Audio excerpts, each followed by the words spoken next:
Okay. So అందరికీ స్వాగతం. మనం భగవద్గీత పద్- 18 అధ్యాయాలు 18 రోజులలో చెప్పుకుందామనేసి సంకల్పం చేసుకొని ప్రారంభిస్తున్నాం. ఇప్పుడు వరకు 4 అధ్యాయాలు ముగించుకున్నాం. సో ఈరోజు 5వ అధ్యాయాన్ని ప్రారంభించబోతున్నాం.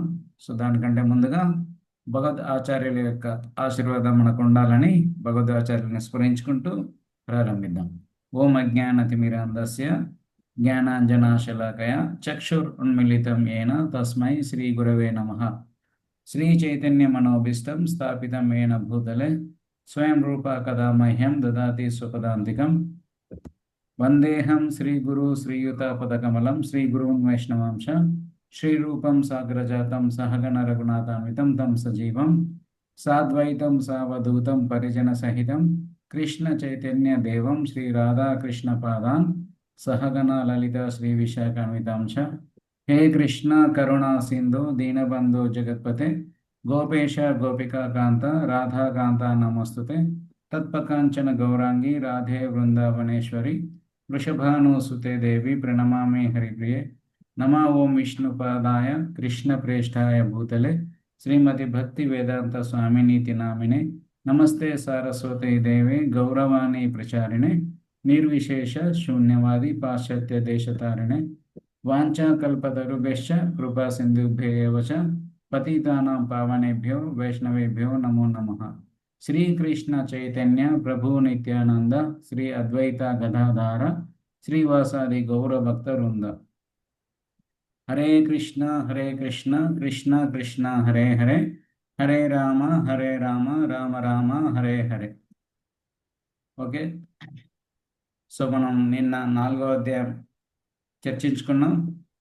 సో 4వ అధ్యాయంలో మనం చూసాం ఈ భగవద్గీత అనేది ఆ, ఎప్పుడు చెప్పబడింది, ఎవరికి చెప్పబడింది, ఎంత పురాతనమైనది అని అనేసి, మరియు ఈ భగవద్గీతను నేర్చుకోవాలి లేదా తెలుసుకోవాలి అంటే మనకు ఉండవలసినటువంటి లక్షణాల గురించి కూడా లేదా గుణాల గురించి కూడా మనం చర్చించుకున్నాం. ఓకే. ఆ తర్వాత ఇప్పుడు మనం 5వ అధ్యాయాన్ని ప్రారంభించబోతున్నాం అన్నమాట. సో దీంట్లో శ్లోకాల యొక్క క్రమం ఈ విధంగా ఉంది. సో ఈ ప్రపంచంలో ఉండి ఈ భగవద్గీత యొక్క ఆ, భగవద్గీతలో తెలిపినటువంటి విషయాలని మనం పాటించడం हरे कृष्ण प्रभु जी। అని ఆ, 5వ అధ్యాయంలో 1 నుంచి 12 శ్లోకాలలో చెప్పడం జరిగింది. ఆ తర్వాత 13 నుంచి 16 శ్లోకాలలో ముగ్గురు కర్తల గురించి వివరించడం జరిగింది. ఆ తర్వాత 17 నుంచి 26 శ్లోకాలలో సమాన దృష్టి అనే విషయాల గురించి చర్చించారు. ఆ తర్వాత 27 నుంచి 29 శ్లోకాలలో శాంతి సూత్రం గురించి వివరించడం జరిగిందన్నమాట. సో ఇది ఈ 5వ అధ్యాయంలో ఉన్నటువంటి శ్లోకాల యొక్క వివరణ. సో ఇప్పుడు మనం ఫస్ట్ చూద్దాం ఏం జరుగుతుంది అనేసి. సో ఇవన్నీ విన్న తర్వాత అర్జునుడు మళ్ళీ ప్రశ్నిస్తున్నాడు కృష్ణుణ్ణి. మొదటి శ్లోకంలో అర్జున ఉవాచ సన్యాసం కర్మణం కృష్ణ పునర్యోగం చ సంశశి యశ్రేయ ఏతయేరేకం తస్మై బ్రూహి సునిశ్చితం. అర్జునుడు పలికెను, ఓ కృష్ణ, తొలుత నన్ను కర్మ త్యాగము చేయమని చెప్పి తిరిగి భక్తియుత కర్మను ఉపదేశించుచున్నావు. ఈ రెండింటిలో ఏది ఎక్కువ శ్రేయోదాయకమో దయతో నాకు ఖచ్చితముగా తెలియజేయము అని అనేసి అడుగుతున్నాడు అనమాట. సో 3వ అధ్యాయంలో కర్మ అంటే ఏంటి, వికర్మ అంటే ఏంటి, తర్వాతకి అకర్మ అంటే ఏంటి వివరించారు. ఆ తర్వాత 4వ అధ్యాయంలో ఈ భగవద్గీతకు సంబంధించినటువంటి జ్ఞానాన్ని అంతా వివరిస్తూ ఎలా వచ్చింది, ఎలా ఎక్కడి నుంచి పొందారు ఈ జ్ఞానాన్ని అని అనేసి. ఆ తర్వాత ఏం చెప్పారంటే కృష్ణుడు కర్మని త్యాగం చేసి చెయ్యాలి, కర్మని త్యాగం చేయమని చెప్పడం జరిగింది. సో అర్జునుడికి ఇక్కడ క్లారిటీ రావట్లేదు. ఒకవైపు ఏమంటున్నాడు, కర్మని త్యాగం చేయాలి అని అనేసి. సో మన సమాజంలో ఎవరైనా భక్తి కార్యాలు చేయడం ప్రారంభించారు అంటే అందరూ కూడా ఏమనుకుంటారు, ఇక వీడు ఏ పనులు చెయ్యడు, ఎంతసేపటికి ఆ మఠాలలో చేరడం, లేకుండా గుళ్ళల్లో ఉండడం, పూజలంటూ తిరగడం, ఇలా చేస్తూ ఉంటాడు అని అనేసి మనకందరికీ ఉన్నటువంటి అవగాహన. ఇంకొక వైపు ఏం చెప్తున్నారు కృష్ణుడు, భక్తియుత కర్మను ఉపదేశించమంటున్నా, భక్తియుత కర్మను ఉపదేశిస్తున్నాడు, అంటే భక్తితో కూడినటువంటి కర్మను చేయాలి అని అనేసి. సో చాలామంది భగవద్గీత ఆ, గురించి కొద్ది గొప్ప తెలిసిన వాళ్ళు లేదా భగవద్గీత గురించి విన్న వాళ్ళు కూడా ఏం చేస్తారయ్యా అంటే, ఈ భగవద్గీత చదివిండ్రంటే అందరూ కూడా ఆ, పనులు చేయకుండా ఉంటారు, ఎప్పుడు ఎంతసేపటికి భక్తి భక్తి అంటూ తిరుగుతూ ఉంటారు అని అనేసి. సో బయట మేము చాలాసార్లు అడుగుతాం, కృష్ణుడు చేసింది కర్మన, కర్మ చేశాడా లేదా భక్తి చేశాడా అని అనేసి. సో దాదాపుగా బయట ఉన్నటువంటి ప్రతి ఒక్కరు కూడా చెప్పేది, కృష్ణుడు అర్జునుడు ఏం పని చేశాడు, ఏం చేశాడు అనేసి చెప్తారు. ఎవరైనా చెప్పగలరా? కర్మ.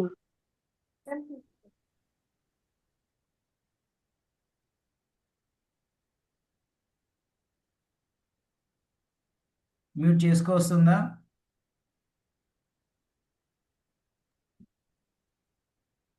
సో కృష్ణుడు సారీ అర్జునుడు భక్తి చేశాడా లేదా కర్మ చేశాడా? కర్మ. కర్మ. ఇంకా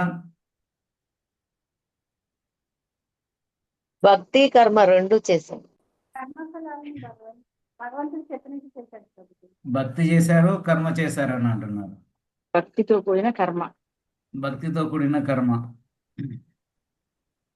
కర్మయోగం చేశారు రోజు. కర్మయోగం చేశారు.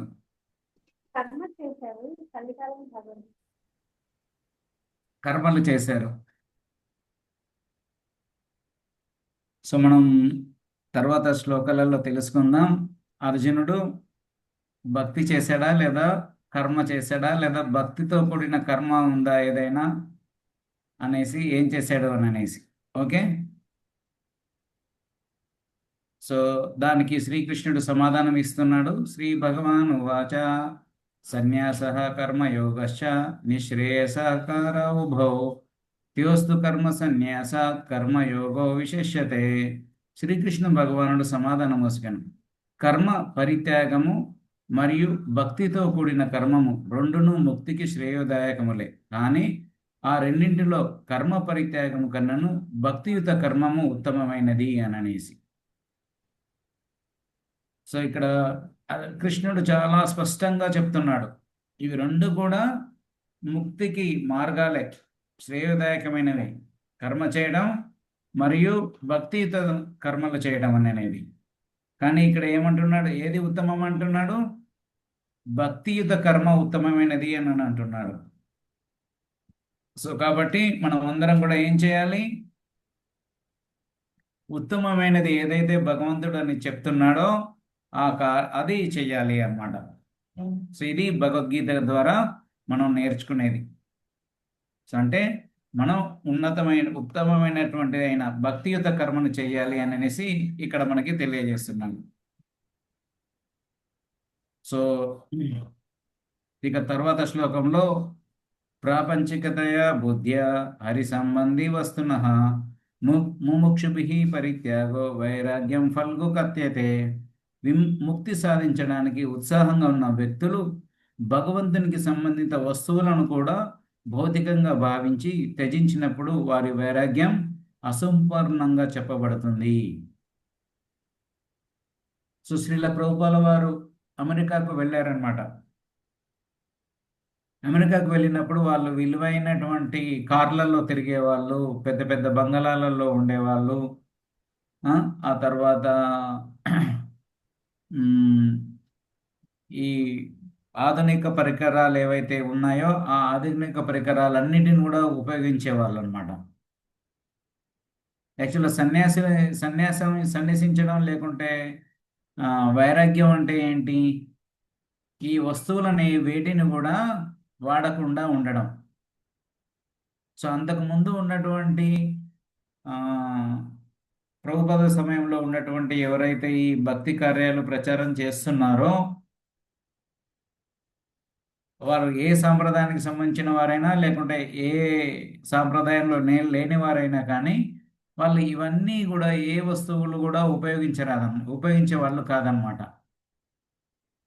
కానీ శ్రీల ప్రభుపాల వారు విమానాలలో తిరిగారు, మంచి రోల్స్ రాయ్ అనేటువంటి పెద్ద పెద్ద కార్లలో తిరిగారు. తర్వాత పెద్ద పెద్ద హోటల్స్లలో వాళ్ళకి ఏర్పాట్లు చేశారు ఇవన్నీ కూడా. సో ఒకసారి ఒక రిపోర్టర్ అడిగింది, స్వామీజీ మీరేమో కాషాయం వస్తువులు ధరించారు, ఆ, కానీ ఇలాంటి పెద్ద పెద్ద కార్లలో తిరుగుతున్నారు, పెద్ద పెద్ద ఆ, బంగళాలలో ఉంటున్నారు అని అనేసి. సో దానికి ప్రభుపాల వారు చాలా చక్కటి సమాధానం ఇచ్చారనమాట. ఈ కార్లన్నీ కూడా ఇవన్నీ కూడా ఒక లోహంతో తయారు చేసినటువంటివి, ఇనుముతోటి చేసినటువంటివి. అసలు మాకు బంగారంతో చేసినటువంటి కార్లలో తిప్పాలి మమ్మల్ని అని అనేసి. సో ఒకేసారి ఆమె షాక్ అయిపోయింది.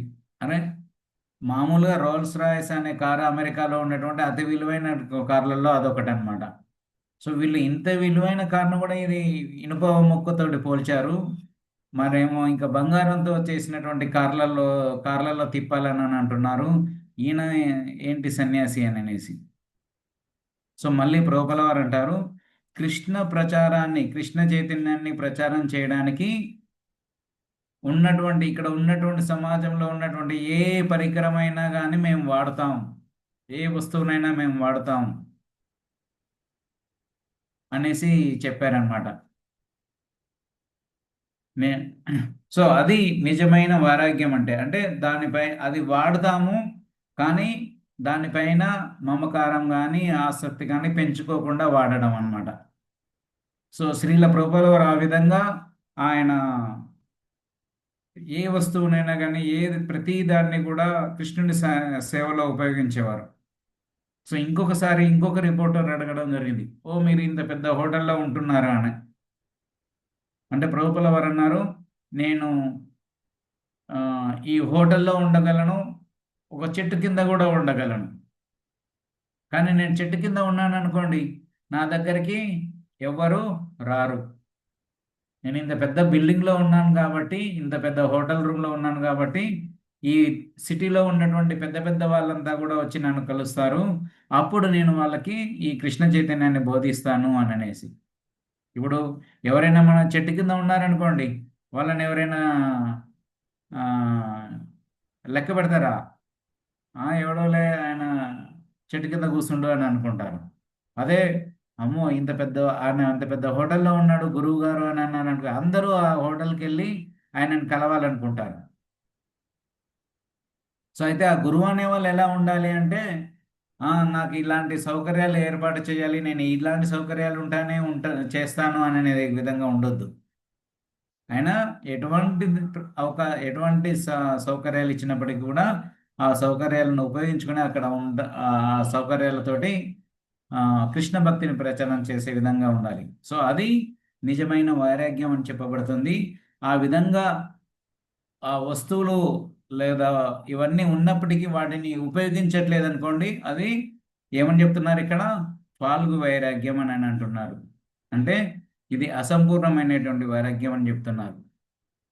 సో కాబట్టి మన ఇస్కాన్లో కానీ ఇంకా భక్తులందరూ కూడా అంత టెక్నాలజీ కానీ లేకుంటే ఏవైనా కానీ కృష్ణ ప్రచారానికి వాడుతూ ఉంటారు అనమాట. సో వాళ్ళకి దగ్గర అరే వీళ్ళ దగ్గర ఈ వస్తువులు ఉన్నాయే, వీళ్ళు కూడా మనలాగానే ఉన్నారని అనుకోకండి. ఈ క్షణం కావాలంటే ఈ వస్తువులు లేకుండా కూడా జీవించగలరన్నమాట. సో అది సంపూర్ణమైనటువంటి వైరాగ్యం అని అనేసి తెలియజేస్తున్నారు. సో ఇక్కడ మళ్ళీ కర్మకు వైరాగ్యానికి సంబంధించి కొన్ని వివరణలు అన్నమాట. సో భక్తియుత కర్మలో శాశ్వత స్థితిలో కర్మ చేయడానికి అనుమతిస్తుంది. అసంపూర్ణ వైరాగ్యం ఆత్మ కర్మశీలి కొనసాగించడం కష్టతరం. సో కొన్ని పనులు చేయడం చాలా కష్టంగా ఉంటుందన్నమాట అసంపూర్ణమైనటువంటి వైరాగ్యాన్ని ఉన్నట్లయితే. సో భక్తియుత ద్వారా ఏంటంటే మన హృదయం శుద్ధి పడుతుంది. సో మన దగ్గర ఉన్నటువంటి ఏ వస్తువును ఉపయోగించేసి భక్తిలో ఉపయోగించినా దానివల్ల ఏంటి, మనం కృష్ణుడి కోసం లేదా కృష్ణ ప్రచారం కోసం వాడుతున్నాం కాబట్టి మన హార్ట్ ప్యూరిఫై అవుతుంది. అలాగే అసంపూర్ణ వైరాగ్యంలో మన హార్ట్ ప్యూరిఫై కాదు, హృదయాన్ని శుద్ధి చేయదు. సంతోషకరమైన ప్రక్రియ, ఇంద్రియాలన్నీ కూడా నిమగ్నమై ఉంటాయి, అంటే ఎంగేజ్ అయి ఉంటాయి అన్నమాట. సో మన కళ్ళు, చెవులు, తర్వాతకి నాలుక, ముక్కు ఇవన్నీ కూడా భగవంతుని సేవలో నిమగ్నమవుతాయి. కానీ అసంపూర్ణ వైరాగ్యం ఉందనుకోండి, ఇంద్రియాలు నిరాకరించబడతాయి, ఎప్పుడు కూడా పోరాటమే. సో భక్తియుత కర్మ అనేది సంపూర్ణ వైరాగ్యం, అలాగే ఇది అసంపూర్ణమైనటువంటిది. ఎవరైతే భక్తియుత కర్మలో ఉంటారో త్వరగా భగవంతుని పొందగలం. అసంపూర్ణ వైరాగ్యం ఉన్నట్లయితే చాలా జన్మలు పడుతుంది. సో కర్మే మనస్సు మరియు ఇంద్రియాలను అదుపులో ఉంచడం, వ్యామోహం లేకుండా, ఫలితం కోసం కోరిక లేకుండా వ్యవహరించడం, పవిత్రీకరణ చేసుకోవడం కోసం మాత్రమే మనస్సు, శరీరం మరియు ఇంద్రియాలతో వ్యవహరించాలి. సో అలా అన్ని కర్మలు కృష్ణుని ప్రసన్నత కొరకు చేయాలి అని అనేసి చెప్తున్నారు. సో కమింగ్ బ్యాక్ టు 2వ అధ్యాయం లేదా మొదటి అధ్యాయంలో అర్జునుడు ఏమంటున్నాడు, ఆయన యొక్క ఇంద్రియాలను, మనస్సుని, దేన్ని కూడా కృష్ణుని సేవలో ఉంచాలనుకోవట్లేడు. యాక్చువల్గా యుద్ధం కృష్ణుడే ఏర్పాటు చేశాడు. తర్వాత కృష్ణుడు కూడా చెప్తాడన్నమాట. అసలు ఈ తర్వాత అధ్యాయాలలో వస్తుంది, ఈ యుద్ధం ఆల్రెడీ డిక్లేర్, విజయం ఎవరు, గెలవడం ఎవరు అనేది ఫైనల్ అయిపోయింది. ఎవరు చనిపోతారు, ఎవరు విజయం సాధిస్తారు అనేది అయిపోయింది. కానీ నువ్వు మాత్రం అలా ఉండాలి అని అనేసి, ఈ యుద్ధంలో పాల్గొనాలి అని అనేసి అర్జునుడికి చెప్తాడనమాట. సో అంటే ఏంటి, ఇది కృష్ణుడు ఆయనకి యుద్ధం చేయడం అనేది ఆయన ప్రసన్నత. యుద్ధం చేసినట్లయితే యుద్ధం అర్జునుడు కృష్ణుడిని ప్రసన్నం చేసుకున్నట్లు అన్నమాట.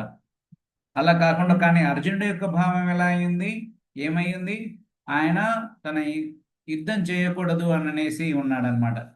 సో అలాగే మనం చేసే పనులు ఏవైతే ఉన్నాయో అవి మనకి చేయొద్దు అని అనిపిస్తుండొచ్చు, కానీ కృష్ణుడు ఆ పనులు చేయాలి అని ఆదేశాన్ని ఇచ్చాడు అనుకోండి, అలా చేయడం వల్ల కృష్ణుడు ప్రసన్నుడు అవుతాడు అనుకుంటే ఆ కార్యాలు మనకి ఇష్టం లేకపోయినా కానీ చేయాలి. సో మొదట్లో మేము ఇస్కాన్ కొత్తగా వచ్చినప్పుడు ప్రతిసారి స్వీట్లు పెట్టేవాళ్ళు అనమాట. మనకి ఇష్టం ఉండకపోయేది. అరే ఈ అసలే తెలంగాణ వాళ్ళు స్వీట్లు చాలా తక్కువ తినేవాళ్ళు. సో ఎప్పుడూ స్వీట్లు అని పెడతారని అనిపించేది. కానీ తర్వాత ఏమైపోయింది, ఈ స్వీట్లు కృష్ణుడికి ఇష్టం కాబట్టి, కృష్ణుడి కోసం చేస్తున్నారు కాబట్టి స్వీట్లు కూడా ప్రసాదంగా స్వీకరించాలి అనేసి కొంచెంగా స్వీట్లు తినడం కూడా అలవాటు చేసుకున్నాం అన్నమాట. సో 10వ శ్లోకంలో చెప్తున్నారు, బ్రహ్మణ్యాదాయ కర్మాణి సంజ్ఞం త్యక్త్వా కరోతి యః లిప్యతే న స పాపేన పద్మపత్రమివాంబస. ఫలములన్నింటినీ భగవానునికి అర్పించి సంగత్వం లేకుండా తన ధర్మమును నిర్వహించువాడు తామరాకు నీటిచే అంటబడినట్లుగా పాపకర్మలచే ప్రభావితుడు కాడు. ఇక్కడ ఏం చేయమంటున్నారు, మనం చేసేటువంటి పనుల యొక్క ఫలితాలు ఏవైతే ఉంటాయో అవన్నీ కూడా ఎవరికి అర్పించాలంటున్నారు, భగవంతునికి అర్పించాలంటున్నారు.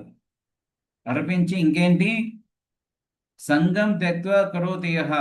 సో ఆ పనులు చేస్తూ కూడా భగవంతుని కోసం ఆ ఫలాన్ని భగవంతునికి అర్పించింది కూడా మనం చేసేటువంటి పనులు చేస్తూ మన ధర్మాన్ని నిర్వహించున్నట్లయితే వాడు ఎలా అంటే పాపాలకి ప్రభావితుడు కాడు అని అనేసి అంటున్నారు అన్నమాట. ఎలాగైతే తామరాకు మీద నీటి బొట్టు పడింది అనుకోండి, అది వెంటనే జారిపోతుంది, ఆ ఆకు మీద ఉండదు. సో అలా మనం ఎప్పుడైతే భగవంతుని ఆ భగవంతునికి ఈ ఫలాలన్నీ కూడా అర్పిస్తామో అప్పుడే మనకు పాపకర్మల యొక్క ప్రభావితం అనేది ఉండదు. ఒకవేళ మనం కర్మలు భగవంతునికి అర్పించట్లేదు అని అంటే ఆ పాప కర్మలచే మనం ప్రభావితం అవుతామని అనేసి ఈ 10వ శ్లోకంలో చెప్తున్నారు అన్నమాట. సో శ్రీల ప్రభుపాల వారి గురించి చెప్పుకున్నాం కదా, ఆయన ప్రపంచమంతా తిరిగి ఈ కృష్ణ భక్తిని ప్రచారం చేస్తున్నారు. సో ఈయన ప్రచారం ప్రభుపాల వారు ఎక్కడ ప్రచారం చేశారు? అమెరికాలో ఉన్నటువంటి హిప్పీల మధ్యలో ఉండి ప్రచారం చేశారు. మీకు తెలుసో తెలియదు చాలా మందికి, హిప్పీలు అంటే అమెరికాలో 1965 65 66 ఆ సంవత్సరాలలో అక్కడ ఉన్నటువంటి యువకులంతా కూడా సాధారణమైనటువంటి జీవనాన్ని తిరస్కరించేసి వాళ్ళు మత్తు పానీయాలు మాదక ద్రవ్యాలకు అలవాటు పడేసి విచ్చలవిడిగా జీవించడం ప్రారంభించారనమాట. సో అలాంటి వాళ్ళ వ్యక్తుల మధ్యలో జీవిస్తూ కూడా ప్రభుపాల వారు ఏంటి వాళ్ళకి భక్తిని నేర్పించడం జరిగింది. సో ప్రభుపాల వారు ఆయన అంత శుద్ధ భక్తుడు కాబట్టి ఆ విధంగా చేశాడు. సో మనలాంటి వాళ్ళు అక్కడికి వెళ్ళామనుకోండి, వాళ్ళ అలవాట్లే మనం నేర్చుకునే వాళ్ళం. సో చాలా మంది వాళ్ళకి దగ్గరికి పోయేసి వాళ్ళ అలవాట్లు నేర్చుకున్న వాళ్ళే ఉన్నారు. కానీ ప్రభుపాల వారు ఏం చేశారు? ఆయన వాళ్ళందరినీ కూడా మార్చగలిగాడు, చాలా మందిని మార్చగలిగాడు అనమాట. వాళ్ళకి భక్తిని ఇచ్చేసి వాళ్ళని తిరిగి ఈ మాదక ద్రవ్యాల నుంచి మత్తు పానీయాల నుంచి ఇవన్నీ ఏవి తీసుకోకుండా చేశాడు అనమాట. సో అది ఆ విధంగా ఉండడం అనేది. ఇంకా అలా చేయడం వల్ల ఏమవుతుంది అంటే అందరికీ ప్రియమైన వాడు మరియు ప్రతి ఒక్కరూ అతనికి ప్రియమైన వారు అవుతారు. సో శ్రీల ప్రభుపాల వారు ఆ విధంగా వాళ్ళందరినీ కూడా మార్చాడు కాబట్టి ఆయన అంటే అందరూ ఇష్టపడేవారు. సో ప్రతి ఒక్కరు కూడా అతనికి ప్రియమైన వాళ్ళే అయ్యారన్నమాట. ఆయన శిష్యులందరూ కూడా ఆయన ప్రియం వాళ్ళం. సో ప్రభుపాల వారు ఎన్నోసార్లు ఈ విషయాన్ని తెలియజేయడం జరిగింది. సో మీరందరూ కూడా నాకు చాలా ప్రియమైన వాళ్ళు అని అనేసి ఈ కృష్ణ చైతన్యాన్ని ప్రచారం చేయడానికి సహకరిస్తున్నారు. సో కాబట్టి ప్రతి ఒక్కరు కూడా ప్రియమైన వాళ్ళు అనేసి ఆయన చెప్తారనమాట. ఇంకా పాపాత్మకమైన చర్య ద్వారా ప్రభావితం కారు. సో చూసాం కదా, అలాంటి వ్యక్తుల మధ్యలో ఉంటూ కూడా ఆయన ప్రభావితం కాకుండా, ఇన్ఫ్లుయెన్స్ కాకుండా ఉన్నాడు. అలా మామూలు సాధారణ వ్యక్తులైతే వాళ్ళ అలవాట్లన్నీ కూడా వెంటనే నేర్చుకునేవాళ్ళు. ఇంకా వాళ్ళు శాంతిని పొంది ఉంటారు మరియు ఫలితం గురించి ఎలాంటి ఆందోళన ఉండదు. సో ప్రభుపాల వారు ఎప్పుడు కూడా ఆయన ఆందోళన పడేవాళ్ళు కాదు. వీళ్ళు మారతారా మారరా, వీళ్ళు కృష్ణ చైతన్యాన్ని స్వీకరిస్తారా స్వీకరించరా అని అనేసి ఆయన ఎప్పుడు కూడా భగవంతుని ప్రార్థిస్తుండేవాడు. అది జరిగిపోయింది అనమాట. సో కానీ మనం ఏం చేస్తాం, ఏదైనా పని చేసామంటే దాన్ని ఆ ఫలితం గురించి ఆలోచిస్తూ ఉంటాం. ఇది మనకి సక్సెస్ అవుతుందా కాదా, ఇంకా ఎంత కష్టపడాలి, ఏం చెయ్యాలి అని అనేసి. కానీ శ్రీల ప్రభుపాల వారు ఎప్పుడు కూడా ఆయన చేసినటువంటి కార్యాలలో ఎప్పుడు ఆందోళన వ్యక్తపరచలేదు. ఇక 13 నుంచి 16 శ్లోకాలలో 3 కర్తల గురించి చెప్తున్నారు.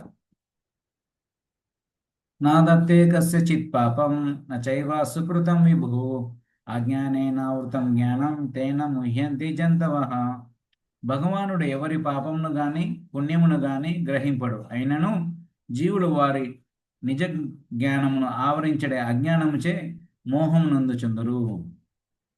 సో భగవంతుడు ఆయన ఎవరి పాపాలను స్వీకరించడు మరియు పుణ్యాలను కూడా స్వీకరించడు. కానీ జీవులు ఏం చేస్తాయి, ఆ అజ్ఞానం చేత ఆవరించడం చేత మోహం చెందుతూ ఉంటారు అన్నమాట. వాళ్ళు ఏమనుకుంటారు యాక్చువల్గా వీళ్ళు ఈ జీవి ప్యూర్, కానీ ఈ భౌతిక జగత్తులోకి వచ్చేసి ఈ భౌతిక జగత్తులో పంచభూతాలతో నిర్మితమైనటువంటి శరీరాన్ని పొంది వాళ్ళు ఏమనుకుంటున్నారు అందరూ కూడా, నేను ఈ శరీరము అనేసి ఈ శరీరానికి సంబంధించినటువంటి కార్యాలలో వాళ్ళు ఆ, నియుక్తులై ఉంటున్నారు అన్నమాట. సో ఇదే అజ్ఞానము. మనం ఈ ఆత్మ ఆత్మకు సంబంధించినటువంటి కార్యాలలో చేయకుండా మన ఇంద్రియ తృప్తి కోసం చేసే కార్యాలు ఏవైతే ఉంటాయో అవన్నీ కూడా చేసినట్లయితే మనం మోహంలో ఉన్నట్లు. ఓకే, సో కాబట్టి మనం ఆత్మస్థాయిలో ఉంటూ ఎలాంటి కార్యాలు చేయాలి అని అనేది మనం తెలుసుకుంటూ ఉండాలి. సో ఈ ఆత్మ అనేది తన స్వేచ్ఛా సంకల్పాన్ని ఉపయోగించేసి వివిధ కోరికలు కోరుతూ ఉంటుంది అన్నమాట.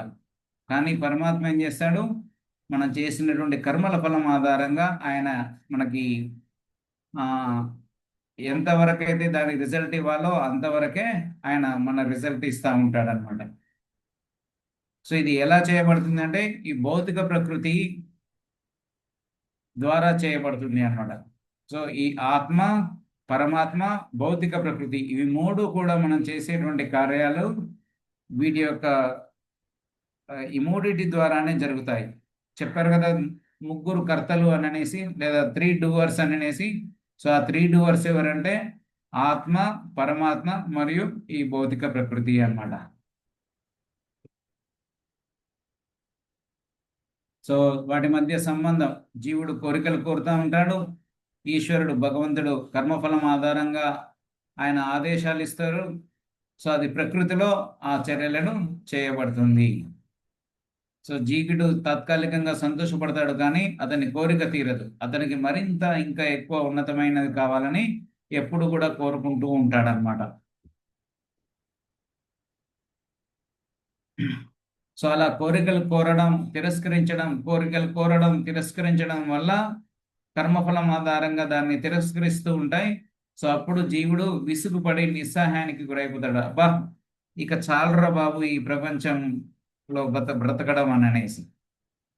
కానీ మనకు భగవద్గీత ఏం చేస్తుంది, మన కోరికలను ఎలా శుద్ధి చేసుకోవాలి అని అనేసి చెప్తుంది అనమాట. సో మనకి డిజైర్స్ ఉండొచ్చు, కానీ ఆ డిజైర్స్ని ఏం చేయాలంటున్నారు, శుద్ధి చేసుకోవాలి. ఆ కోరికలని శుద్ధి చేసుకోవాలి. సో ఎప్పుడైతే ఆ కోరికలను శుద్ధి చేసుకోవడం అంటే ఏంటి, ఇప్పుడు మనం చేసేటువంటి పనులు ఏవైతే ఉన్నాయో ఆ పనులన్నీ కూడా మన ఇంద్రియాలను తృప్తిపరచడానికి చేయాలనుకుంటున్నాం. మనకున్నటువంటి కళ్ళు, మనకున్నటువంటి చెవులు, మనకున్నటువంటి నోరు, మనకున్నటువంటి చర్మము, మనకున్నటువంటి ముక్కు, వీటిని ఎలా సంతృప్తి చేయాలి, లేదా మన మనస్సులో ఉన్నటువంటి ఆలోచనలు అవి అచీవ్ చేసేసి ఎలా మనం సంతృప్తిగా ఉండాలి అనుకుంటున్నాం. కానీ ఎవ్వరు కూడా ఇలాంటి కోరికలు కోరుకుంటూ అది పొందిన తర్వాతకి ఇక చాలు అనుకునే వాళ్ళు ఎవరైనా ఉన్నారా? నాకు ఇది వచ్చింది, నేను ఇంత సక్సెస్ సాధించాను, లేకుంటే నాకు ఇది పొందాను, ఇక చాలు అనే వాళ్ళు ఉన్నారా? లేదు. ఇంకా ఏమనుకుంటారు, ఇంకా కావాలి. సపోజ్ ఒక కారు కొనుక్కుందాం అనే ఆశ ఉండొచ్చు. సో ఆ కారు కొనుక్కున్న తర్వాతకి వాళ్ళకి ఆ ఆశ ఇంకంతటితో ఆగిపోతుందా? ఆగిపోదు. తర్వాతకి ఒక 2 సంవత్సరాల తర్వాతకి, లేకుంటే 4 సంవత్సరాల తర్వాతకి ఇంకొక మార్కెట్లోకి ఇంకొక కొత్త కారు వచ్చింది అనుకోండి, ఏం చేస్తారు, ఈ కారును అమ్మేసి ఆ కొత్త కారు తెచ్చుకుంటారు. చిన్నప్పుడు మేము మా ఇంట్లో చిన్న బ్లాక్ అండ్ వైట్ టీవీ ఉండేదన్నమాట. ఓకే, ఫస్ట్లో అవి చిన్నవి బ్లాక్ అండ్ వైట్ టీవీలు వచ్చేవి. సో అది కొనుక్కున్నాం టీవీలో అనేసి. ఆ తర్వాతకి మళ్ళీ నేను 2 సంవత్సరాలు తిరిగి చదువుకోవడానికి వెళ్ళి హాస్టల్లోకి వెళ్ళి వచ్చిన తర్వాతకి అది కాస్త ఏమైపోయింది, పెద్ద బ్లాక్ అండ్ టీవీ అయిపోయింది. ఆ పెద్ద బ్లాక్ అండ్ టీవీ అయిపోయి ఇంకా కొన్ని సంవత్సరాల తర్వాతకి ఏమైపోయింది, కలర్ టీవీ అయిపోయింది. సో అలా పెరుగుతూ ఇంకా ఈ మధ్యనే మా ఇంట్లో అసలు టీవీ లేకుండా పోయింది, అది వేరే విషయం అనుకోండి. సో ఇలా ఎప్పటికప్పుడు కూడా మన కోరికలు పెరుగుతూనే ఉంటాయన్నమాట. కానీ వాటిని ఏం చేయాలంటున్నారు, మనం శుద్ధి చేసుకోవాలి అని అంటున్నారు అన్నమాట. ఇక తర్వాత 17 నుంచి ఆ 26 శ్లోకాల వరకు సమాన దృష్టితో చూడడం అని అనేసి చెప్తున్నారు. సో ఇక్కడ మీరు ఈ ఫోటోలో చూడొచ్చు, అన్ని జీవులు ఉన్నాయి. ఆ జీవులలో ఒక లైట్ లాగా ఉందన్నమాట. సో యాక్చువల్గా అది లైట్ కాదు, అక్కడ పరమాత్మ ఉన్నాడు అందరి హృదయాలలో. ఓకే. సో మనం ఇప్పుడు ఏం చేస్తున్నాం, ఇది పులి, ఇది సింహం, ఇది కుక్క, ఇది పంది, ఇది నెమలి, ఇది ఆవు అనేసి చూస్తున్నాం అన్నమాట. ఇక్కడ శ్లోకంలో చూద్దాం, 18వ శ్లోకంలో విద్యా వినయ సంపన్నే బ్రాహ్మణే గవిహస్తిని సునీచైవ స్వపాకే చ పండితా సమదర్శిన. వినమ్రులైన యోగులు యథార్థమైన జ్ఞానం కలిగిన వారెవడచే విద్యా వినయ సంపన్నుడైన బ్రాహ్మణుని, గోవుని, ఏనుగును, శునకమును, శునక మాంసం తినువానుని సమదృష్టితో వీక్షింతురు. అంటే ఏంటి అంటే వాటన్నిటినీ ఒకే విధంగా చూస్తారా? కాదు. ఇక్కడ చెప్పడం ఏంటంటే అందరి జీవి యొక్క హృదయాలు, అంటే ప్రతి ఒక్క శరీరాన్ని ఉన్నటువంటి ఏ జీవి హృదయంలోనైనా కానీ ఆత్మ అనేది ఉంటుంది, భగవంతుని పరమాత్మ కూడా ఉంటుంది అని అనేటువంటి విషయాన్ని వాళ్ళు గుర్తిస్తారు. ఇప్పుడు మనం ఏం చేస్తున్నాం, మనకి అందరి హృదయాలలో ఆత్మ ఉంది అని తెలిసినా, లేదా పరమాత్మ ఉంటాడని తెలిసినా కానీ మనం అందరినీ సమాన దృష్టితో చూడం. అంటే అందరి హృదయాలలో ఆత్మ ఉంది అని అనేసి ఆ స్థాయిలో ఎప్పుడు కూడా మనం ప్రవర్తించాం. ఎదుటి వాళ్ళు కూడా అలాగే, వాళ్ళు కూడా మనతో ఆ విధంగా ప్రవర్తించారు. సో వీళ్ళు ఏం చేస్తారంటే వీళ్ళ హృదయాలలో ఆత్మ ఉంది అని అనేసి దానికి ఏ స్థాయిలో అయితే గౌరవం ఇవ్వాలో ఆ స్థాయిలో గౌరవం ఇస్తారు, అంతవరకే. ఇక్కడ అందరూ వాళ్ళు సమానంగా చూస్తారు అంటే పులిని కూడా పోయి కౌగిలించుకోరు. ఓకే.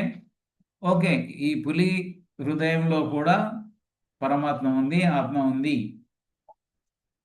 దానికి అంతవరకే రెస్పెక్ట్.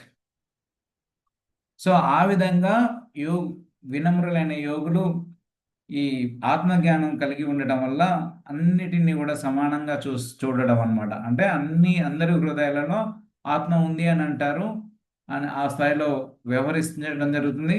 కానీ దేనికి ఎంత దూరంలో పెట్టాలి, ఎవరిని ఎంత దగ్గరలో పెట్టాలి అనేది ఆ విధంగా వ్యవహారం చేస్తూ ఉంటారు అన్నమాట. ఓకే. సో తమను తాము చూసుకోవడం, ఇతరులను చూడడం. సో బాధలోను ఆనందంలోనూ ఒకేలా వ్యవహరిస్తారు. ఎవరైతే ఈ ఆత్మజ్ఞానాన్ని కలిగి ఉంటారో వాళ్ళేంటి, బాధ కలిగినా ఆనందం కలిగినా ఒకేలాగా ఉంటారు అన్నమాట. సహనాన్ని కలిగి ఉండడం, మరియు తన నుండి మరియు ఇతరుల నుండి అవాస్తవాంఛలనాలను వదిలేస్తారు.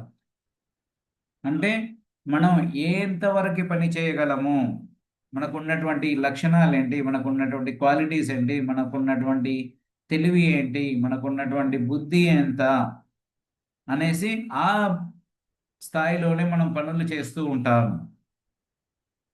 అంటే ఎవరైతే ఈ ఆత్మజ్ఞానాన్ని కలిగి ఉన్నారు, అవాస్తవమైన అంచనాలు వేసుకోరంట. నేను అది చేస్తాను ఇది చేస్తాను అని అనుకోరు. అదేవిధంగా ఇతరులను కూడా అదే విధంగా గుర్తించడం జరుగుతుంది. సో ఏదో ఇమాజినరీ ఎక్స్పెక్టేషన్స్ ఉండవు. మామూలుగా మనం చూస్తూ ఉంటాం, అంటే ఇది ఎవరినో నిందించినట్లు అని కాదు, పిల్లలు వాళ్ళ తల్లిదండ్రులు వాళ్ళ పిల్లల పట్ల అన్నారు. సో మావాడు మంచిగా చదవాలి, కష్టపడి చదువుతాడండి, కానీ ఏంటో మంచి మార్కులే రావు. అంటే ఏంటి? వాళ్ళ వాళ్ళు అనుకుంటున్నారు చాలా రోజు స్కూల్కి వెళ్తాడు, మంచిగా చదువుతాడు అని అనేసి. అది వాళ్ళ ఇది. కానీ తీరా ఎగ్జామ్లో చూసే వరకు వాళ్ళకి అంత మార్కులు రావు. సో ఈ విధంగా అంచనాలని సరిగ్గా వేయలేరన్నమాట. ఎందుకు? వాడు నా పిల్లవాడు కాబట్టి. అదే వేరే వాళ్ళ పిల్లవాడు అనుకోండి, వీడు రోజు స్కూల్కి వెళ్తాడు కానీ మామూలుగానే చదువుతాడు, వాడు మంచిగా చదివినా కానీ వాడు మామూలుగానే చదువుతాడని నన్ను అంటారు. సో ఇలా వాళ్ళ పైన అంచనాలు అనేవి ఇలా డిఫరెంట్గా ఉంటాయన్నమాట. ఇంకేం చేస్తారు? వాళ్ళు శాంతియుత జీవనాన్ని గడుపుతారు. అంటే వాళ్ళ సొంత పిల్లల్ని కూడా అంచనా కరెక్ట్ చేస్తే వాళ్ళు కరెక్ట్ అంటారా ప్రభుజీ? ఎప్పుడు వేయగలరు? ఎప్పుడైతే ఆత్మజ్ఞానం స్థాయిలో ఉండి వాడి వాడి యొక్క గుణాలన్నీ తెలిసి అర్థం చేసుకునేసి ఉంటారో అప్పుడు వాళ్ళు అనుకుంటారు, మా పిల్లవాడు వాడి యొక్క వాడు ఇంతవరకే ఇది చేయగలడు, ఇలా చేయగలడు. సో కాబట్టి వీటిలలో వీనికి సపోజ్ మ్యాథ్స్ సరిగ్గా రాదు అన్నప్పుడు ఏం చేస్తారు? ఓకే, దాన్ని ఆ విషయాన్ని గ్రహించి వాడికి మ్యాథ్స్ నేర్పించే విధంగా చేయాలి. అంతేకాని కొంతమంది ఏంటంటే వాడు నా పిల్లవాడు అనే మమకారంతో వాడు ఈ చదవకపోయినా కానీ ఏం పట్టించుకోరు. ఓకే, సో అలా ఉండడం కాదనమాట. లేదు, వీడికి మ్యాథ్స్ రాదు కాబట్టి వీడికి స్పెషల్గా మ్యాథ్స్ నేర్పించాలి అని రియాలిటీకి తగ్గట్టుగా వ్యవహరిస్తూ ఉండడం అన్నమాట. సో ఇంతకు ముందు చెప్పుకున్నాం కదా, అందరి హృదయాలలో ఆత్మ ఉంటుంది, పరమాత్మ కూడా ఉంటాడు. కాబట్టి సోదర భావంతో మెలగడం అంటే కోళ్ళు, మేకలు, ఆ తర్వాత ఎందుకు ఇవే స్పెషల్గా చెప్తున్నామంటే చాలా మంది అంటారు వీటిలో ప్రాణం, వీటిని కోసుకొని తినొచ్చు అని అనేసి. కానీ ఎప్పుడైతే మనం గ్రహిస్తామో అరే ఈ శరీరంలో కూడా ఆత్మ ఉంది. సో మనం నిన్న కూడా చెప్పుకున్నాం, భగవద్గీతలో తర్వాత వస్తుంది మన శ్లోకం, మమైవాంశే జీవలోకే జీవభూత సనాతన. సో ఇక్కడ ఉన్నటువంటి అందరి జీవులలో నా యొక్క అంశ అయినటువంటి ఆత్మ ఉంటుంది అని అనేసి. తర్వాత ఇంకొక శ్లోకంలో కూడా వస్తుంది, అహం బీజ ప్రదాపిత. సో వీటన్నిటికీ కూడా బీజాన్ని ఇచ్చే తండ్రి ఎవరయ్యా అంటే నేనే అని అనేసి కృష్ణుడు చెప్తుంటాడు. ప్రభుజీ ఒక చిన్న డౌట్ అండి. లాస్ట్లో చెప్పుకుందాము. ఓకే, మీరు లాస్ట్లో అడగండి. ఓకే,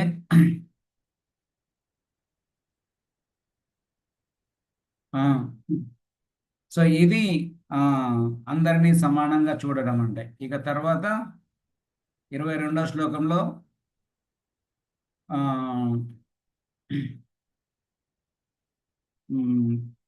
ఇక్కడ చెప్పే విషయం ఏంటంటే ఏహి సంస్పర్శజా భోగ దుఃఖ యోనయ ఏవతే ఆద్యంతవంతః కౌంతేయ నతేషు రమతే బుధః. బుద్ధివంతుడైన వాడు ఇంద్రియ సంపర్కం చే కలుగు దుఃఖ కారణములందు పాల్గొనడు. ఓ కౌంతేయ, ఆ సుఖములు ఆది అంతములు కూడి ఉన్నందున తెలివి కలవాడు వాని యందు ప్రియమును పొందడు. సో ఇది చాలా ఇంపార్టెంట్ అన్నమాట ఈ శ్లోకం అనేది. సో ఒక్కసారి దీన్ని పక్కన పెట్టేసి కొంచెం దీని గురించి వివరించుకుందాం. సో బుద్ధిమంతమైన వాడు ఇంద్రియ సంపర్కం చేయగలిగే దుఃఖ కారణములందు పాల్గొనడు అని అంటున్నాడు. సో ఇక్కడ మనం చూడొచ్చు కదా, 5 ఫొటోస్ ఉన్నాయి. ఓకే, సో ఫస్ట్ ఫోటోలో ఒక గుంతలో ఏనుగు ఉంది. సో ఈ ఏనుగు ఎలా దాన్ని లొంగ తీసుకుంటారు అని అంటే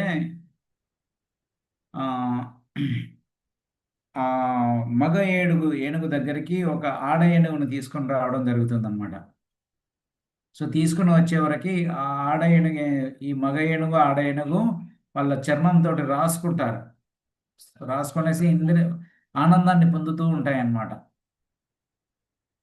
సో అయితే దాన్ని ఏం చేస్తారంటే అలా తీసుకుంటేసి అక్కడ ఒక పెద్ద దగ్గరలోనే ఒక పెద్ద గుంత తీసి పెడతారు. ఆ గుంతలో ఈ మగ ఏనుగు పడిపోతుంది. పడిపోయినాక దానికి ఒక 3-4 రోజుల పాటు తిండి పెట్టరనమాట. తిండి పెట్టకుండా అందులో ఉండిపోయేసి ఇక అది చాలా వీక్ అయిపోయిన తర్వాతకి అప్పుడు దాన్ని ఆ గుంతలో నుంచి బయటికి తీస్తారు. తీసిన తర్వాత ఆ ఏనుగుకి కూర్చో అని చెప్పడం జరుగుతుంది అనమాట. వాడు చెప్తాడు, ఒకటేసారి వినదు, 4 సార్లు 5 సార్లు అది తీసుకొని పెడితే అప్పుడు చాలా బలహీనంగా ఉంటుంది కాబట్టి ఇక అది దానికి అనిపించేసి కూర్చోవాలనేసి కూర్చుంటుంది అనమాట. సో ఎప్పుడైతే కూర్చుంటో అప్పుడు కొంచెం దానికి తినడానికి తిండి పెడతారు. తర్వాత మళ్ళీ అలా కొంచెం సేపు ఎక్కువసేపు ఫుడ్ పెట్టకుండా దాన్ని అలాగే ఉంచేసి మళ్ళీ లెగు అననేసి అంటారు. సో లెగదు. మళ్ళీ దాన్ని వాడి దగ్గర ఉంటుంది కదా శూలము, దాంతో పొడిచి పొడిచి అప్పుడు అవి అంత బలహీనంగా ఉన్నప్పటికీ కూడా నిలబడుతుంది అనమాట. సో అప్పుడు దానికి మళ్ళీ కొంచెం గడ్డేస్తారు. సో ఇలా దాన్ని ట్రైనింగ్ చేస్తారన్నమాట. అంటే కూర్చో అంటే కూర్చోవాలి, నిలబడం అంటే నిలబడాలి అని అనేసి దాన్ని ఆ ఏనుగుకి ఇవ్వడం జరుగుతుంది అనమాట. ట్రైనింగ్ ఇవ్వడం జరుగుతుంది. సో అలా కొన్ని రోజుల పాటు చేయించి అప్పుడు దాన్ని కంట్రోల్లో తీసుకుంటారనమాట. ఓకే. సో ఇక్కడ జింక ఉంది. ఆ జింక ఏం చేస్తుంది, దాని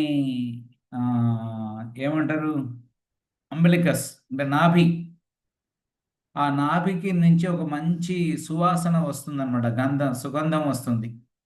సో అయితే అది ఏం చేస్తుందంటే మంచి వాసన వస్తుంది, ఎక్కడి నుంచి వస్తుంది అని అనేసి అడవంతా పరిగెత్తి పరిగెత్తి పరిగెత్తి పరిగెత్తి తిరిగి ఎంతవరకు పరిగెత్తుందని అంటే తన ప్రాణం పోయేంత వరకు పరిగెత్తుతుంది అనమాట.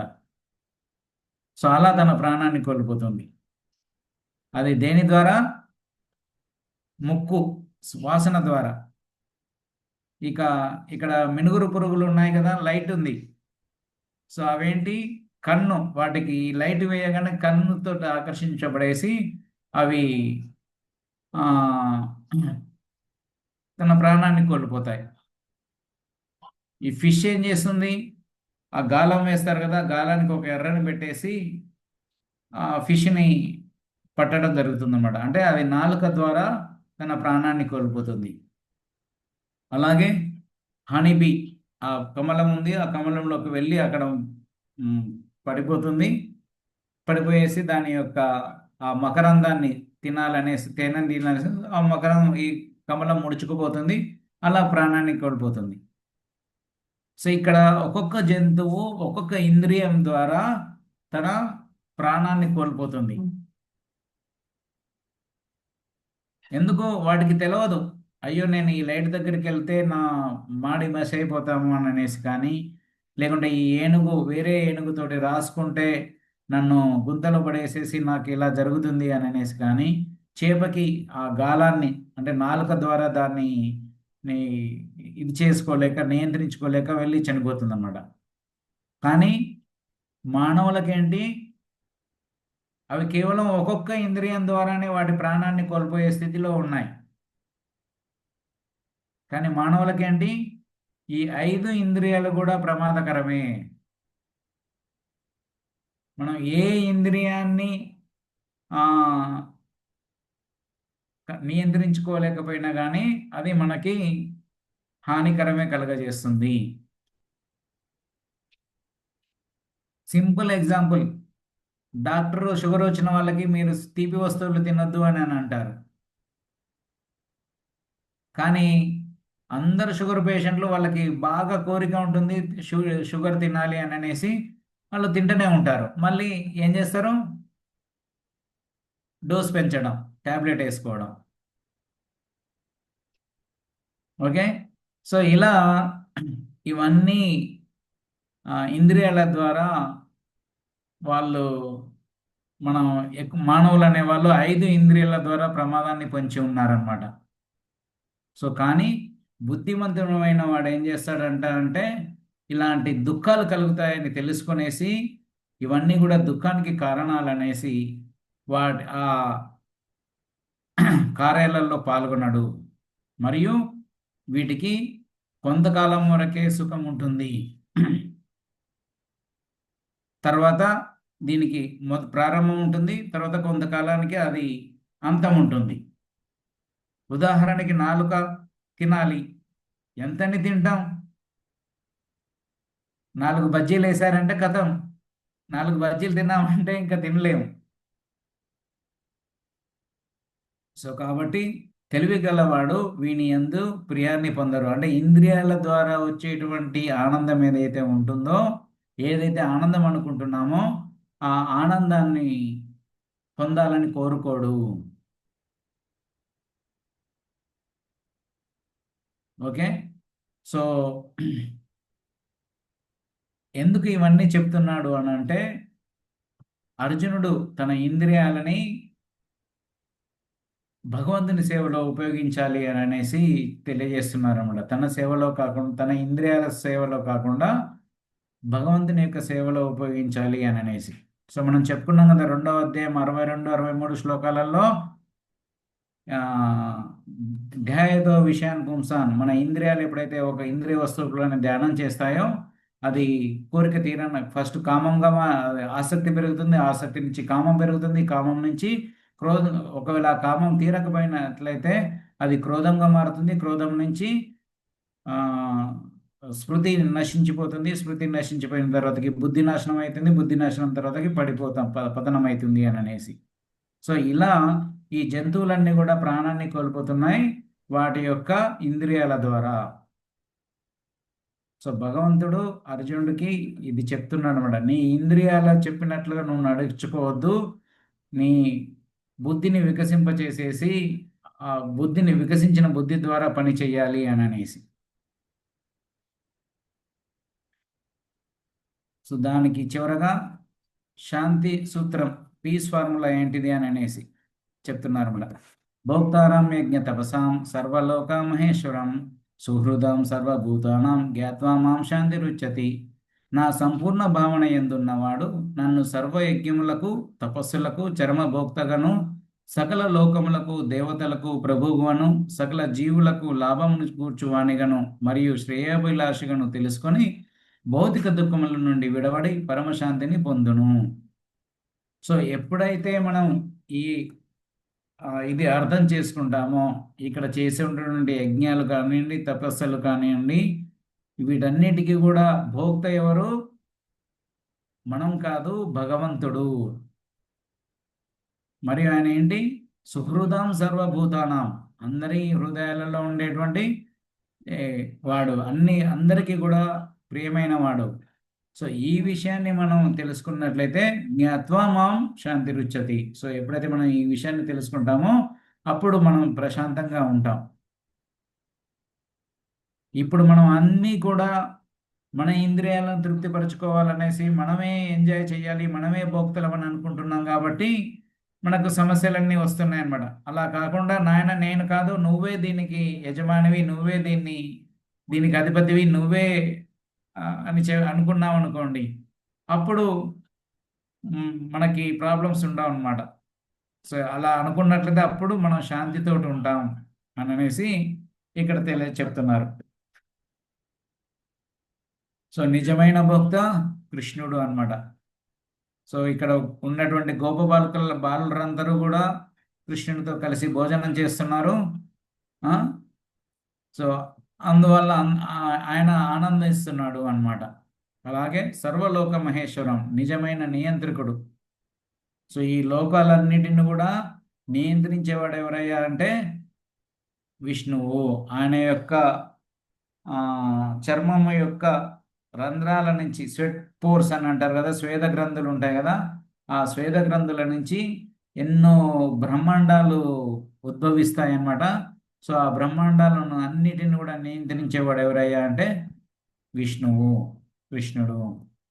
ఇంకా సుహృదం సర్వభూతానం, నిజమైన స్నేహితుడు ఎవరయ్యా అంటే అందరి జీవులకి నిజమైన మిత్రుడు ఎవరయ్యా అంటే కృష్ణుడు. సో కాబట్టి ఈ గోలోకంలో బృందావనంలో ఉన్నటువంటి వాళ్ళు ఎవరైనా కానీ, ఎప్పుడైనా వాళ్ళకి ఎటువంటి కష్టం వచ్చినా కానీ ఎవరిని ఆశ్రయించే వాళ్ళు? కృష్ణుణ్ణి ఆశ్రయించేవాళ్ళు అనమాట. సో అక్కడ ఉన్నటువంటి ఆవులు, అక్కడ ఉన్నటువంటి గోపికలు, అక్కడ ఉన్నటువంటి గోపబాలురు, ప్రతి ఒక్కరు కూడా ఆయననే ఆశ్రయించేవాళ్ళు, ఆయన యొక్క శరణాగతి తీసుకునేవాళ్ళు అనమాట. ఓకే, సో ఇది 5వ అధ్యాయం యొక్క కంక్లూషన్. హరే కృష్ణ.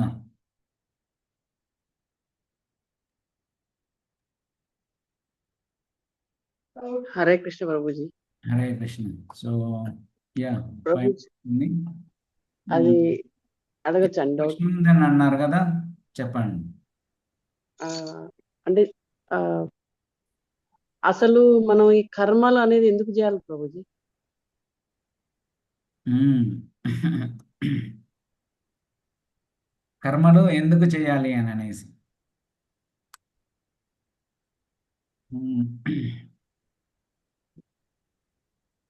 అయితే ఈ భౌతిక ప్రపంచం యాక్చువల్గా మనం అందరం కూడా ఎక్కడ ఉండవలసిన వాళ్ళము, ఈ ఆత్మలన్నీ కూడా ఎక్కడ ఉండవలసినవి, ఆధ్యాత్మిక జగత్తులో ఉండేవి. కానీ అక్కడ ఏం చేశారంటే భగవంతుని యొక్క ఆ, నియమాలకి మనం వ్యతిరేకించామన్నమాట. నియమాలను అంటే భగవంతుడు ఇలా ఉండాలి, ఇలా చెయ్యాలి అని అంటే మనం ఆయన మాట వినలేదన్నమాట. సో వెంటనే ఏం చేశారు ఆయన ఈ భౌతిక ప్రపంచంలోకి పంపించడం జరిగింది. సో ఎలాగైతే గవర్నమెంట్ ఈ ప్రపంచంలో, లేకుంటే ఈ దేశంలో, లేకుంటే మన ఖమ్మంలో ఎవరైనా ఈ గవర్నమెంట్ మాట వినలేదనుకోండి, వాళ్ళని ఎక్కడికి పంపిస్తారు? జైలుకి పంపిస్తారు. సో జైలుకి పంపించేసి ఏం చేస్తారు, వాళ్ళకు ఒక షెడ్యూల్ ఇస్తారనమాట.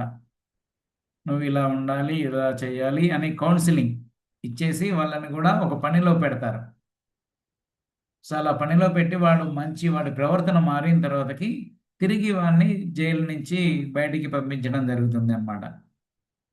సో అలాగే ఇక్కడ మనం భగవంతుడు ఇచ్చినటువంటి నియమాలను పాటించలేదు కాబట్టి మనల్ని అందరినీ కూడా ఈ భౌతిక ప్రపంచంలో పడేశారనమాట. సో అయితే భగవంతుడు ఎంత దయామయుడు, లేకుంటే ఎంత కృప కలిగిన వాడు అని అంటే, సరే వీడైతే ఇప్పుడు వినకుండా ఇక్కడికి వచ్చి పడ్డాడు, కానీ మళ్ళీ తిరిగి వీడిని ఎలా ఆధ్యాత్మిక జగత్తుకు తీసుకురావాలి? సో ఇప్పుడు మనకి భగవంతుని పైన విశ్వాసం లేదు కాబట్టి, సో డైరెక్ట్గా మళ్ళీ ఆయన వచ్చేసి నువ్వు నా మాట విను అని అన్నావు అనుకోండి. ఎప్పుడైనా పిల్లలు అప్పుడప్పుడు కోపంగా ఉంటారు వాళ్ళ పేరెంట్స్ మీద. సో అలా కోపంగా ఉన్నప్పుడు తండ్రి వచ్చేసి మళ్ళీ వాడిని బుజ్జగించి, అరే ఇక అయిపోయింది ఏదో అయిపోయింది నువ్వు రా అని అంటే వాడు వస్తాడా? వాడు ఇంకా ఎక్కువ కోపం పెంచుకుంటాడు, అసలు నీ మాటనే విన్నాను అనేసి. సో కాబట్టి ఏం చేస్తారు ఆ తల్లిదండ్రులు? వాళ్ళ బాబాయినో, పిన్నినో, అత్తనో, లేకుంటే అక్కనో, చెల్లెనో, ఎవరినో ఒకరిని పంపించేసి, అరే నువ్వు నాన్న మాట వింటే నీ మంచి కోసమే చెప్తున్నాడు, కాబట్టి నువ్వు నాన్న మాట వినడం మంచిది అని అనేసి వాడికి అర్థమయ్యే విధంగా లేకుంటే బుజ్జగించో ఏదో ఒకటి చేసి వాడికి చెప్తారనమాట. సో అప్పుడు మళ్ళీ తిరిగి వాడు వాళ్ళ నాన్న మాట వినడానికి సిద్ధంగా ఉంటాడు. సో ఇప్పుడు మనం అందరం కూడా అలాగే భగవంతుని మాట వినే పరిస్థితిలో వినట్లేదు. సో అందుకనేసి ఇక్కడికి పంపించేసి ఇక్కడ ఏదో ఒకటి చిన్న పనులు, ఆ పనులు, ఈ పనులు అనేసి పెట్టేసి, ఈ పనుల ద్వారా సహయజ్ఞ ప్రజాసృష్ట, సో 3వ అధ్యాయంలో వస్తుంది కదా. సో ఇలా పనులు చేయడం వల్ల మనం ఏమైతాం? ప్యూర్ అవుతాం అన్నమాట, పవిత్రీకరించబడుతుంటాం. సో ఈ మ్యారేజ్ లైఫ్ అనేది ఒక మనల్ని ఇక్కడ ఉండేటువంటి పనులన్నీ కూడా మనల్ని ప్యూరిఫై చేస్తూ ఉంటాయి అన్నమాట. సో ఇలా ప్యూరిఫై అయిపోయేసి ఏమవుతుందంటే, ప్రభుజీ వాయిస్ కట్ అవుతుంది. హరే కృష్ణ, వినిపిస్తుందా ఇప్పుడు? వినిపిస్తుంది ప్రభుజీ. సో అలా మనందరినీ కూడా పవిత్రీకరించేసి, అంటే మనకి అరే ఇక్కడ ఉంటే ఇన్ని కష్టాలు ఉంటాయి, ఎందుకు ఇన్ని కష్టాలు పడడం, మంచిగా మనం దేవుడి మాటలు విన్నట్లయితే, భగవంతుని మాటలు విన్నట్లయితే మనం ఇన్ని కష్టాలు పడాల్సిన అవసరం లేదు అనేది తెలుసుకునేసి అప్పుడు తిరిగి భగవంతుని ధామానికి లేదా భగవంతుని దగ్గరికి వెళ్ళడానికి మనం ఇంట్రెస్ట్ చూపిస్తాం అనమాట. సో అందుకనేసి ఈ కర్మలన్నీ కూడా పెట్టిండ్రు. సో వీటి వల్ల ఏంటంటే మనం ప్యూరిఫికేషన్, మనకి అయితే శుద్ధి. అయితే అందరం సన్యాసులాగా ఉంటే పోయిద్ది కదా, అంటే మళ్ళీ పెళ్లి ఇవన్నీ ఎందుకు అని. వినట్లేరు కదా. వింటే ఆ, అలా అయిపోయేది, కానీ మనం వినట్లేదు. అంటే మనం ఇప్పుడు అనుకుంటున్నాం, అరే వింటున్నాం కదా అని అనేసి, కానీ మన ఆత్మ ఇంకా ఆ స్థాయిలో లేదనమాట. వినే స్థాయిలో లేదు, భగవంతుడు ఇచ్చినటువంటి ఆదేశాలను వినే స్థాయిలో లేదు. సో కాబట్టి ఓకే, ఇలా ఈ సిస్టమ్ ద్వారా మ్, అయితే వీడు వింటాడు అని అనేసి భగవంతుడు ఈ సిస్టమ్ని తయారు చేసి పెట్టేసి మనల్ని అందులో పెట్టారనమాట. ఇంకొక క్వశ్చన్ ప్రభుజీ. ఎస్. కర్మ అనేది ఓన్లీ ఇదైతే అర్థమైంది భారతదేశం. కదా. అది అర్థమైంది. ఎస్. ఇప్పుడు భారతదేశం కర్మభూమి అంటారు కదా, అంటే ఓన్లీ భారతదేశం ఒకటే కర్మభూమి, మిగిలిన దేశాల కర్మభూమి కాదా అండి? యాక్చువల్లీ ఇది ఇది చాలా పవిత్రమైనటువంటి ప్రదేశం అన్నమాట, భారతదేశం అనేది. సో ఇది మాత్రమే కర్మభూమి. మిగిలిన ప్లేస్లన్నీ కూడా అసలు యాక్చువల్గా అక్కడ జీవించడానికి కూడా సరిగ్గా ఉండదన్నమాట. ఎలా అంటే చాలా చలి ఎక్కువగా ఉంటుంది. తర్వాత కొన్ని కొన్ని ఇప్పుడు రష్యా అనే దేశం ఉందన్నమాట. సో ఆ రష్యా అనే దేశంలో రాత్రి 12, 1 అయినా కానీ సూర్యుడు అస్తమించాడు. అసలు అవన్నీ కూడా నివాస యోగ్యానికి ఆ, తగిన ప్లేసులు కాదనమాట. ఒక మామిడి చెట్టు పెరగదు, పనస చెట్టు పెరగదు అక్కడ. ఆ, ఇట్లాంటివి రకరకాలైనటువంటి వృక్షాలు ఏవి పెరగవు అనమాట. మన భారతదేశంలో ఏంటంటే అన్నీ కూడా వాతావరణం అంతా కూడా చలికాలం ఉంటుంది, ఎండాకాలం ఉంటుంది, వానాకాలం ఉంటుంది, పగలు 12 గంటలు, రాత్రి 12 గంటలు. ఇవన్నీ కూడా మన ఎస్పెషల్గా మనుష్య జన్మకి కావలసిన విధంగా సరిగ్గా మనం ఈ మనుష్య జన్మలో పని చేయడానికి ఏదైతే అవసరం ఉంటుందో అదంతా కూడా కేవలం ఈ భారతదేశంలో మాత్రమే ఉంటుంది. వేరే దేశాలలో ఉండదు ఇలా పరిస్థితులు, వాతావరణ పరిస్థితులు ఇలా ఉండవు అనమాట. సో అందుకని అవన్నీ కూడా నివాసయోగ్యం కానటువంటి ప్రదేశాలు. ఒకసారి మా స్టూడెంట్ ఆ, దుబాయ్లో ఉంటాడనమాట, దోహా, ఖతర్. సో అక్కడ ఫోన్ చేసి వీడియో కాల్ చేసి చూపించాడు, ఒక్క చెట్టు కూడా లేదు అక్కడ. మొత్తం ఆఫీసులన్నీ కూడా ఏసీల మీదనే నడుస్తాయి, వాళ్ళ ఇల్లులు ఏసీల మీదనే, కార్లు ఏసీల మీదనే, బయట చాలా వేడిగా ఉంటుందన్నమాట ఎప్పుడు 365 డేస్. ఏదో వీళ్ళు ఆర్టిఫిషియల్గా పోయి అక్కడ జీవిస్తున్నారు, కానీ అవన్నీ నివాసయోగ్యమైనటువంటి ప్రదేశాలు కాదనమాట. నివాసయోగ్యమైన ప్రదేశం అంటే మనకు మంచి ఒక 6 గంటలు 12 గంటలు రాత్రి ఉండాలి, 12 గంటలు పగలు ఉండాలి, చలికాలం ఉండాలి, వానాకాలం ఉండాలి, ఎండాకాలం ఉండాలి. ఆ, రకరకాలైనటువంటి పంటలు, కూరగాయలు, పండ్లు పండేటువంటి ప్రదేశం ఉండాలి. ఇవన్నీ ఉంటేనే అది ఇలాంటి ప్రదేశంలోనే మనం ఉండి మన పనులు చేసుకుంటూ భక్తి కార్యాలు కూడా చేసుకోగలం అన్నమాట. ఇక్కడ పుట్టిన వాళ్ళకి కర్మ సిద్ధాంతం వర్తిస్తుంది, బయట పుట్టిన వాళ్ళకి కర్మ సిద్ధాంతం వర్తించదా అండి? అందరికీ వర్తిస్తుంది. మరి వాళ్ళు పాటించారు కదా కర్మ సిద్ధాంతాన్ని, ఉమ్? వాళ్ళు పాటించారు కదా. లేదు, వాళ్ళు తప్పులు చేస్తున్నారు, సో వాళ్ళకి శిక్ష పడుతుంది. అంటే ప్రభుజీ, ఇప్పుడు మన దగ్గర కంటే కూడా బయట దేశాల్లో ఎక్కువ ఆర్ఫనైజ్లకి డొనేట్ చేయటం ఇవన్నీ ఎక్కువ చేస్తారు. మన దగ్గర కంటే వాళ్ళు ఎక్కువ ఇక్కడ ఇండియా వచ్చి వాళ్ళు ఏమన్నా శాలరీస్ వాళ్ళకి వచ్చిన ఇన్కమ్ లో ఇంతని, అంటే క్రికెట్ ప్లేయర్స్ గేమ్స్ సైడ్ కానీ వాళ్ళందరూ వచ్చి ఇక్కడ డొనేట్ చేస్తూ ఉంటారు కదా. ఇక్కడ కంటే అక్కడ వాళ్ళే ఎక్కువ ఇట్లా సోషల్ గా వాళ్ళని సేవ్ చేయటం అట్లా ఫ్లడ్స్ వచ్చినప్పుడు ఇట్లా చేస్తారు. మన దగ్గర కంటే వాళ్ళు ఎక్కువ చేస్తారు కదా సేవ. మీరు ఈ ఒక్క విషయాన్నే చూస్తున్నారు కదా. ఉమ్. మరి వాళ్ళు అక్కడ ఉన్నటువంటి ఆ దేశంలో వాళ్ళు తినేటువంటి ఆహారం ఏంటిది, ఆ తర్వాతకి వాళ్ళు ఆ, ఆ, ముఖ్యంగా ఏంటంటే వాళ్ళు ప్రతి పూట కూడా మాంసాహారం తినకుండా ఉండరు. అవును. ఆ, మరి అంత ఆ, హింస చేస్తూ ఉన్నావు ఒక పక్క, ఇంకొక పక్క ఇక్కడికి వచ్చేసి నేను దాన ధర్మాలు చేస్తున్నామని అంటే ఆ, చేసినంత మాత్రాన ఆ, ఇదే ఇంకా గొప్ప ఏం కాదనమాట. సో అందుకనే మనకి ఈ చెప్పాం కదా, ఈయన యమధర్మరాజు అన్నీ క్యాల్కులేట్ చేస్తూ ఉంటాడు అనమాట. మనం ఓన్లీ మన ఇంటెలిజెన్స్ ప్రకారం లేకుంటే మన తెలివి ప్రకారం మనం కొన్ని విషయాలనే పరిగణలోకి తీసుకుంటాం, లేదంటే కొన్ని విషయాలనే క్యాలిక్యులేట్ చేస్తూ ఉంటాం. కానీ వాళ్ళ దాంట్లో ఏంటంటే వాళ్ళ దగ్గర ఉన్నటువంటి కంప్యూటర్ అనండి, లేకుంటే వాళ్ళ దగ్గర ఉన్నటువంటి సిస్టమ్ అనేది చూడండి. సో వాళ్ళ అన్ని విషయాలు ప్లస్ మనం ఇప్పుడు ఈ ఒక్క జన్మది గురించి చూస్తున్నాం. తర్వాత జన్మలలో ఏమైతుంది, క్రిందటి జన్మలలో ఏం జరిగింది. సో ఇలాంటి చాలా క్యాలిక్యులేషన్స్ ఉంటాయన్నమాట.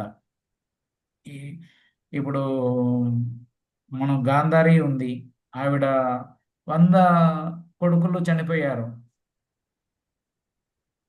అసలు 100 మంది కొడుకులు పుట్టాలంటే ఆమె ఎంత పుణ్యం చేసుకొని ఉండాలి, అంటే ఎన్ని జన్మల నుంచి ఆమె తపస్సు చేసి ఉంటే, లేకుంటే ఇది అదే తపస్సు చేసి ఉంటే ఆమెకి 100 మంది కొడుకులు పుట్టేంత అదృష్టం కలిగింది. కానీ ఆమె ఏం చేసింది, మళ్ళీ ఆ 100 మంది కొడుకులు చనిపోయేంతగా అయిపోయింది. అంటే దానికి వెనకాతల 8 జన్మల క్రితం ఒక కథ ఉంటుందన్నమాట. సో ఇక్కడ ఉన్నటువంటిది ఈ ఒక్క జన్మలోది కాదు, చాలా జన్మల నుంచి ఉన్నటువంటి యాక్షన్స్ అన్నీ ఉంటాయి కదా, కర్మలు, లేకుంటే ఈ మీరు చెప్పినట్లుగా ఇప్పుడు దానం చేయడం, ఇలాంటివన్నీ కూడా చాలా ఆ, ఏమంటారు ఇంగ్లీష్లో ఇంట్రికసీస్ అన్నమాట. ఈ కర్మ యొక్క సూక్ష్మతత్వాన్ని చాలా మనం అర్థం చేసుకోవడం చాలా కష్టం.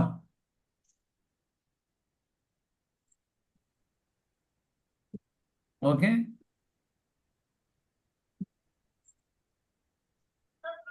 హరే కృష్ణ, అర్థమైందా?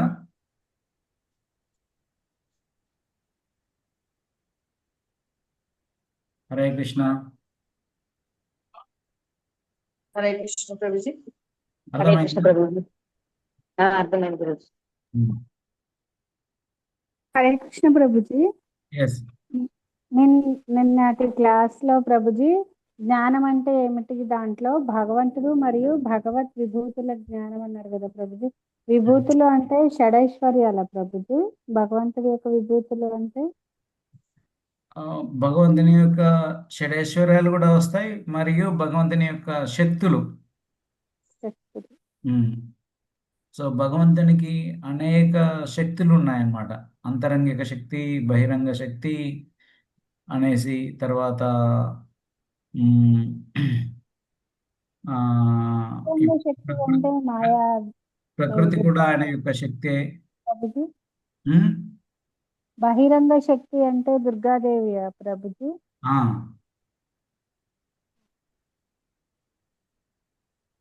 Okay. Okay Prabhuji, thank you Prabhuji. ఇంకెవరికైనా ప్రశ్నలు ఉన్నాయా?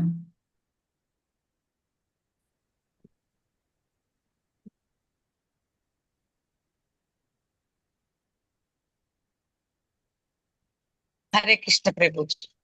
హరే కృష్ణ.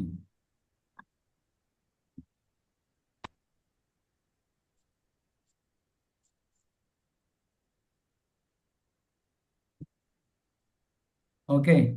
సో అందరికీ అర్థమవుతుంది కదా భగవద్గీతలో ఏమేం బోధించారు అని అనేసి ఒక అవగాహన అయితే వస్తుంది కదా. వస్తుంది ప్రభుజీ. ఏమేమి అంశాల గురించి చర్చిస్తున్నారు, ఓకే. ఏ విషయాల గురించి చర్చిస్తున్నారు అని అనేసి. ఓకే ప్రభుజీ. ఉమ్. ఉమ్. సో యా సో అందరికీ ధన్యవాదాలు. మళ్ళీ మనం రేపు 6వ అధ్యాయం ధ్యాన యోగం గురించి ఉంటుంది.